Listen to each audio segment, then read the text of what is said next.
It's going to be about learning to dialogue with God. And I'm going to tell you why this became such a big deal to me, because already something's stirring in my heart for an in-depth Bible study that I feel like God's calling me to do somewhere in the wake of this one. I have some other projects I want to work on, but eventually, if God is willing, I'll go right back into the real in-depth thing, verse by verse, all sorts of commentary, quotations, all sorts of word studies, all of that. But I want to tell you what this is response to.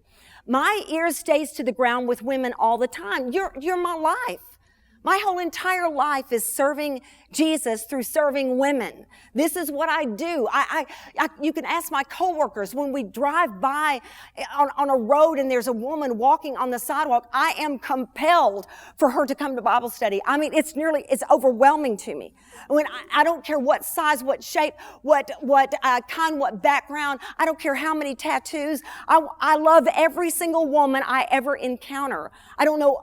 I'm just driven by it. I'm driven by it. And so I listen continually to what you're telling me. And I listen to what the needs are. And for about the last 18 months, over and over and over again, I've had women tell me, I want to work on my prayer life. Beth, I feel like I'm getting some traction in Bible study. I've got lots and lots of resources. I feel like I'm getting lots of help there, but I need some help with my prayer life. When you guys will talk about how you look forward to it, I'd said something in one particular setting about not wanting to oversleep my alarm because I'm afraid something will happen in my den before I can get there. Anybody understand what I'm saying? And I don't really mean to lead you to think that things are jumping off the walls or vases are flying, or it's nothing like that. But listen, I look forward to it. I'm afraid I'll miss something. And she said, I don't get that. I don't get what you're talking about.